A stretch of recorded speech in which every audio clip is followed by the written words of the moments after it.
సోమవారం Hyderabad మల్లాపూర్లోని private function హాల్లో civil supply హమాలి వర్కర్స్ యూనియన్ 18వ హమాలి ఆవిర్భావ మహోత్సవ సభ నిర్వహించారు. ఈ సమావేశానికి బీఆర్ఎస్ వర్కింగ్ ప్రెసిడెంట్ కేటీఆర్ ముఖ్య అతిథిగా హాజరవగా ఉప్పల్ ఎమ్మెల్యే బండారు లక్ష్మారెడ్డి, మాజీ మంత్రి శ్రీనివాస్ గౌడ్, రాగిడి లక్ష్మారెడ్డి, క్యామ మల్లేష్, శ్రీనివాస్, రాంబాబు యాదవ్, సోమశేఖర్ రెడ్డి, దేవేందర్ రెడ్డి తదితరులు పాల్గొన్నారు.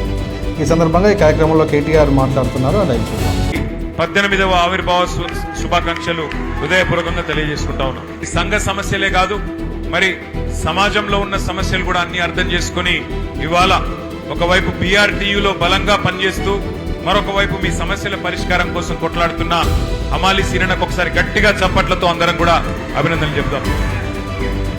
హమాలీల సమస్యలు ఏంటి అని అడిగిన సార్ అంటే నేనేం చెప్పినా అంటే, సార్ హమాలీల సమస్యల గురించి నేను కూడా అడిగితే సమస్యలున్నాయి మొత్తం పోలే, కానీ కేసీఆర్ దయతోని 8 రూపాయలు ఉన్న రేట్లు 26 రూపాయలు చేసుకున్నాం, 250% పెంచుకున్నాం. 2 ఏళ్లకు ఒకసారి ఎన్నడూ లేని విధంగా గతంలో 5 ఏళ్లుంటే 2 ఏళ్లకు ఒకసారి పెంచుకున్నామని చెప్పి అన్న చెప్పిండు అని చెప్పిన చాలా సంతోషం.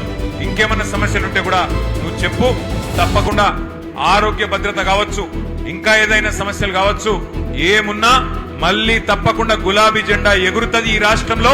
తప్పకుండా హమాలీల సమస్యలు ఒక్కటి కూడా ఇచ్చిపెట్టకుండా తీర్చే బాధ్యత మనది అనే మాట కూడా నువ్వు చెప్పు అని చెప్పి సార్ నాకు చెప్పిండు.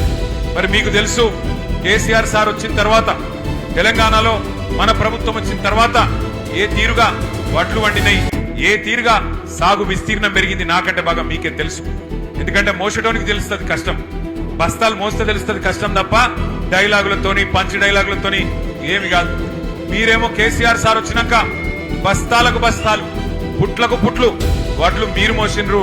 మరి రాష్ట్రంలో ప్రజలకు బువ్వ పెట్టే విధంగా, దేశంలో ప్రజలకు బువ్వ పెట్టే విధంగా అటు రైతన్న కష్టపడితే మరి మోసి మోసి మోసి మీ ఈపులో కాయలు కాసిన పరిస్థితి. మీరేమో బస్తాలు మోసి, వడ్ల బస్తాలు మోసి, బియ్యం బస్తాలు మోసి మీరు కష్టపడ్డారు. మరి అలా ముఖ్యమంత్రి గారు ఉన్నారు, ఆయన కూడా కష్టపడుతున్నాడు.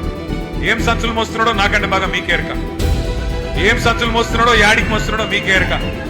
ఆయన పాపం మోసి మోసి కష్టపడుతున్నాడు. ఆయన కూడా బస్తాలు మోసి మోసి ఢిల్లీలో ఉన్న పెద్దల కోసం పైసల సంచులు మోసి మోసి అవస్థ పడుతున్నాడు, ఆగమైతున్నాడు. ఆయన ఆగమైతే అయ్యిండు, కానీ రాష్ట్రాన్ని ఆగం చేస్తున్నాడు.